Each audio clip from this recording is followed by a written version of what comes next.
प्रीतिकथामध्ये आपले स्वागत आहे. आज रविवार होता. सकाळचे 7 वाजले होते. सूर्य आकाशात आगमन करत होता. मी आमच्या सेकंड फ्लोअरच्या बाजूच्या बाल्कनीत बसलो होतो. सूर्याची कोवळ्या उन्हाची किरणे झाडाच्या पानांची गर्दी पार करून सरळ अंगावर येत होती. मी चहा घेत होतो. आज रविवार असल्याने साईडवर काही काम नव्हतं आणि सुट्टी पण होती आणि आज काही महत्त्वाचं काम नसल्याने मी पण एकदम निवांत होतो. बाल्कनीत बसून सूर्याची ती कोवळी प्रकाश किरणे अंगावर घेत होतो. हल्ली मला असा मोकळा वेळ नसायचा. सतत आयुष्यात नुसती धावपळ चालू होती. आयुष्यात सतत तोच पण येत होता. पण माझा पण नाईलाज होता. आता जगायचं म्हणून ते करणं तर भागच होतं आणि मीही त्यात गुरफटून जायचो. दररोज रटाळ आयुष्य जगणं शरीराने अंगी बांधलं होतं. घर कितीही रम्य अशा निवांत गार्डनजवळ असलं तरी त्या गार्डनमध्ये कधी फेरफटका मारणं झालंच नव्हतं. कधी घरी लवकर आलोच तर मनस्विनी, माझी मुलगी, घेऊन जायची मला गार्डनमध्ये. मने स्ट्रेस फ्री करण्यासाठी, हॅप्पीवालं लाईफ जगण्यासाठी वेगवेगळ्या गोष्टींचा परिचय मला ती करून द्यायची. मला तिचा हा लागवी स्वभाव खूप आवडायचा. ती अगदी मनमोकळ्यापणाने बोलायची आणि तिच्यासोबत फिरलं का मला पण ताजेतवान झाल्यासारखं वाटायचं. आजही तसंच काहीसा दिवस उगवला आहे असं मला काही क्षण वाटून गेलं. काही वेळ गेला असेल. मला खाली सायकलची ट्रिंग ऐकू आली. कदाचित पेपरवाला आला असावा. मी बाल्कनीतून घराच्या भिंतीला कान लावून कोणी उठलंय का याचा कानोसा घेतला. तन्मयचा आवाज येत होता. कदाचित तन्मय उठला असावा. तन्मय, अरे तन्मय, उठलास का? मी त्याला आवाज दिला. हो पप्पा, उठलोय. बोला, काय म्हणताय? तन्मय आळस देत बाहेर बाल्कनीत आला. काय रे, रात्री जास्त वेळ टी व्ही बघत बसतो आणि सकाळी लवकर उठायचं सोडून मस्त सुस्त असतो. दीदी बघ केव्हाची उठली आणि क्लासला पण गेली.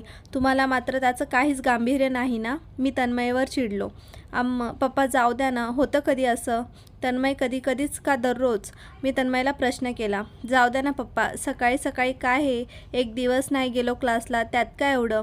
तन्मय, हेच एक ना एक दिवस अंगाशी येईल ना, तेव्हा कळेल तुला. जाऊ दे, चल, तुझ्या पुढे बोलून काय फायदा? तुझं ते नेहमीच सुरू असणार. बरं, पेपर आला बघ बरं तेवढं, मी तन्मयला विचारलं. हो बघतो, असं म्हणून तो पेपर आलाय का बघायला निघून गेला. काही वेळाने पेपर घेऊन आला आणि माझ्या पुढ्यातल्या टिपॉयवर ठेवून निघून गेला. तो गेला त्या दिशेने मी काही वेळ बघितलं आणि पेपर हातात घेतला आणि पेपर बघू लागलो. पेपरच्या उजव्या बाजूला एक स्त्रीचं ॲनिमेटेड छायाचित्र होतं आणि त्याच्या बाजूला भल्या मोठ्या वळणदार अक्षरात जागतिक महिला दिनाच्या हार्दिक शुभेच्छा असं लिहिलं होतं. आज जागतिक महिला दिवस म्हणजेच 8 मार्च होता. म्हणूनच बायको आज लवकरच सोसायटीच्या महिला मंडळात गेली वाटतं. मी पेपरचं एक पण पान उलट होतो. आज महिला दिनानिमित्त नवनवीन योजनांचा अवलंब केल्याचं दिसून येत होतं. महिला सबलीकरणाबद्दल पण लिहिलं होतं. महिलांचा नवीन क्षेत्रात प्राधान्यक्रम दाखवला होता. महिलांच्या सुखसोयीसाठी नवीन वेगवेगळ्या प्रकारचे उपक्रम राबवल्याचे अहवाल दिसत होते. महिलाचं भारतीय संस्कृतीत असणारं स्थान अगदी स्पष्टपणे मांडलं होतं. दरवर्षीप्रमाणे यावर्षी पण महिला दिनानिमित्त महिलांच्या दैनंदिन आयुष्याबद्दल वेगवेगळे अग्रलेख छापले होते. महिलांचा भारतीय राजकारणात सहभाग उल्लेखनीय आहे. परंतु राजकारणात महिला सहभाग तर घेतात, निवडून पण येतात. मात्र आजही ग्रामीण भागात महिला फक्त नावासाठी निवडून येतात. त्यांच्या ठिकाणी त्यांचे नवरेच पदभार सांभाळत असतात. ही वास्तव स्थिती आहे. असो, हा माझा मुद्दा नाही. महिलांना स्वातंत्र्य आहे हे फक्त बाहेर दाखवले जाते, परंतु घरात अजूनही पुरुषप्रधान संस्कृतीचा प्रभाव कायम आहे. ग्रामीण भागात आजही सर्रास लहान वयातच मुलींची लग्न लावली जातात. त्यांची ती जबाबदारी पेलण्याची ताकद नसूनही त्यांच्यावर ते लादलं जातं. त्या सक्षम असतात का ती जबाबदारी पेलण्यासाठी? आपली जबाबदारी एकदाची संपावी म्हणून आपण त्यांची लग्न लावतो. बालविवाह हा गुन्हा आहे, पण तो फक्त कागदातच, वास्तवात मात्र बरोबर ना? एखाद्या मुलीचा समजा वयाच्या 14 किंवा 15व्या वर्षी लग्न झालं तर मानवाचं साधारणपणे आजच्या काळात आयुर्मान बघितलं तर जास्तीत जास्त 80 वर्ष आहे. तर विचार करा, या मुलींना वयाच्या किती वर्ष संसार करावा लागेल? पण त्या अगोदरच या मुलींच्या आयुष्याचं काय होतं याचा अंदाज आपल्याला आहे का? एकतर मुलीचं लवकर लग्न झाल्यामुळे जर गरोदर राहिलीस तर प्रसूतीवेळी योग्य वाढ झाली नसल्यामुळे मृत्यूही होतो. लवकर लग्न झाल्यामुळे घर सांभाळण्याची जबाबदारी ती मुलगी पेलू शकते का? या समाजात राहताना अनेक गोष्टींची तडजोड करावी लागते. त्यासाठी त्या तयार आहेत का? काही वेळेस तर त्या मुलीला स्वयंपाक करताना गॅस व्यवस्थित नाही हाताळता आला तर प्रसंगी गॅसचा भडकाही होऊ शकतो आणि जीवही गमवावा लागतो. तर का करावी मुलींची लग्न एवढ्या लहान वयात? मागे एक दिवस मी गावी गेलो होतो. तेव्हा कळलं की गावातल्या एका चांगल्या कुटुंबातील मुलीचं अगदी लहान वयात लग्न झालं. मला खूप वाईट वाटलं.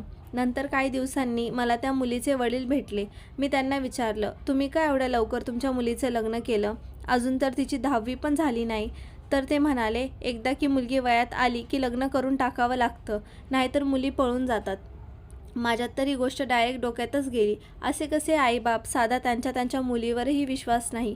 मग मला वाटलं, त्या मुली तरी कसा तिच्या आईबापावर विश्वास ठेवला की ज्या मुलाशी तुझी माझं लग्न लावतायत तो मुलगा मला आयुष्यभर सांभाळेन. पण नंतर आठवलं संस्कार. आता तुम्हीच विचार करा, असे जर पालक असतील तर आपला समाज सुधारेल का? मला माहिती आहे इथे काही पालक आक्षेप घेतील, पण मी सत्यात असं घडलं आहे आणि याला मीही अपवाद आहे असं नाही बरं का. माझ्याही आयुष्यात मी एक अशी चूक केली आहे. मी तेव्हा 11वीत होतो. माझ्या नानांनी माझ्या बहिणीचं म्हणजे धनश्रीचं लग्न 8वीत असतानाच लावलं होतं. पण तेव्हा मी वरती सांगितलं तसं काही कारण नव्हतं. त्यामुळे समाजाचं मुलगीचं जास्त काळ घरात राहिली तर लगेच नाव ठेवायला लागायचे किंवा मुलीबद्दल काही वाईट मत तयार करायचे. त्यामुळे समाजाच्या सोयीचं म्हणून नानांनी बहिणीचं लग्न लावून दिलं होतं आणि मीही तेव्हा काही बोललो नव्हतो. कारण मुलींच्या असण्याबद्दल मी तेव्हा आज एवढा जागृत नव्हतो आणि खेडूत असल्यामुळे जे काय आहे ते योग्यच आहे ही धारणा मनात कायमची रुजली होती.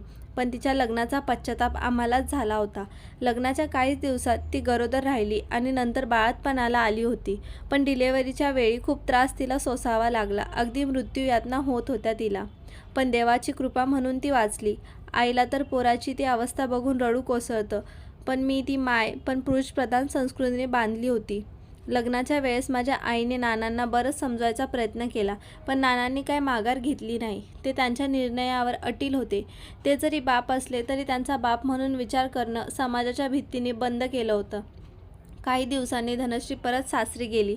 तिला स्वतःलाच अजून सांभाळता येत नव्हतं, तर आता या मुलीला कसं सांभाळायचं याची चिंता आईला लागून राहिली होती. परंतु मुलगी झाल्यामुळे सासरकडून तिचा छळ चालूच होता. आम्ही कधी तिच्याकडे गेलोच तर तिच्या डोळ्यातला त्रास मला स्पष्ट जाणवायचा.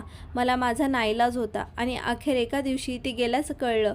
तिचा स्वयंपाक करतानाचा गॅस भडका होऊन ती त्यात 75% भाजली होती. त्या दिवशी मी खूप रडलो होतो. माझी एकुलती एक बहीण आम्हाला सोडून गेली होती. आजही तिचा मृतदेह आठवून अंगाला काटा येतो. तेव्हा वाटतं तिने कसं सहन केलं असेल. मला तेव्हा माझाच खूप राग येत होता. मी मोठा भाऊ म्हणून काहीच करू शकलो नाही. पण आता वेळ गेली होती. शेवटी तिच्या अवघ्या 6 महिन्यांची मुलगी नानांनी त्यांच्याकडे ठेवली होती, जी आज माझ्याकडे आहे, मनस्विनी. आज ती खूप हुशार आणि समजूतदार पण आहे. नाना आणि आई गेल्यानंतर ती माझ्याकडे इथे शहरात राहायला आली. आता तिनं परिस्थितीशी जुळवून घेतलं आहे. आम्हाला मुलगी नसल्याने आता आम्हाला तिची खूप सवय झाली आहे. पण माझी स्वतःची ही 2 मुलं नुसती टवकाळ्या करत असतात. कधी कधी तर टेन्शन येतं मला की यांचं कसं होणार. आता मला मुलगी, मी तिच्यासोबत जे घडून गेलं तसं कदापि होऊ देणार नाही. समाज काय, आज एका बाजूने बोलले उद्या परत दुसऱ्या बाजूने बोलायला मोकळा. पण निर्णय आपल्यावर आहे, कारण एकदा घडून गेलं की परत चूक काही सुधारू पण शकत नाही. नाहीतर आपल्याच पोटच्या लेकराचा आपण शत्रू होतो. मग तेव्हा पश्चाताप करण्याचा पण फायदा होत नाही. आता मला या समाजाच्या दुसरी बाजू पण चांगलीच अवगत झाली आहे. माझी बहीण गेली त्याच्यानंतर पण लोकांनी तिच्या कर्मावर शिंतोडे उडवले होते. जे काही खरं होतं ते तिलाच माहीत होतं. पण समाजाने आपली बाजू मात्र पक्की केली होती. म्हणजे एका बाजूने नाही तर दुसऱ्या बाजूने ठरलेच आहे आणि याची जाणीव सगळ्यांना आहे. मात्र करणं समाजाचं आणि इथे कोंडी मात्र आपलीच होते. तेव्हाही विचार करण्याची बाब आहे आणि बदल घडवण्याची पण.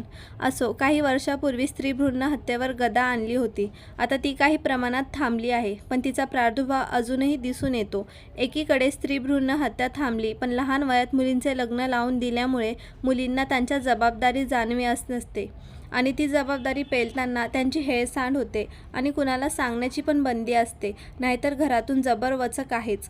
असंच कधीतरी त्यांच्या विहिरीतून पाणी काढताना, स्वयंपाक करताना किंवा प्रसूतीच्या वेळी जीव जातो. तेव्हा मला वाटतं एका बाजूने स्त्रीभ्रूण हत्या थांबते आणि दुसरीकडे लग्न लावून दिल्यावर पुन्हा तीच हत्या होत असते.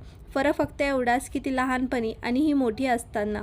जर चांगला विचार केला तर दोन्ही बाजूचे विचार केला तर सारखाच होतो. मग ही पण स्त्रीभ्रूण हत्याच आहे की अजून अजून काही असा प्रश्न उपस्थित होतो तेव्हा वाटतं जे आहे ते पहिल्यासारखंच आहे, मग बदल काय झाला? बालविवाह गुन्हा आहे, पण तो फक्त कागदातच का? वास्तवात मात्र अजूनही जसं आहे तसंच आहे. आता कायदा वास्तवात हवा की कागदात हे सर्वस्वी आपल्यावर आहे. ठरवा मग काय. व्हिडिओ आवडला असेल तर व्हिडिओला लाईक करा आणि चॅनेलवर नवीन असाल तर सबस्क्राईब करा. बेल आयकॉनवर क्लिक करा. धन्यवाद.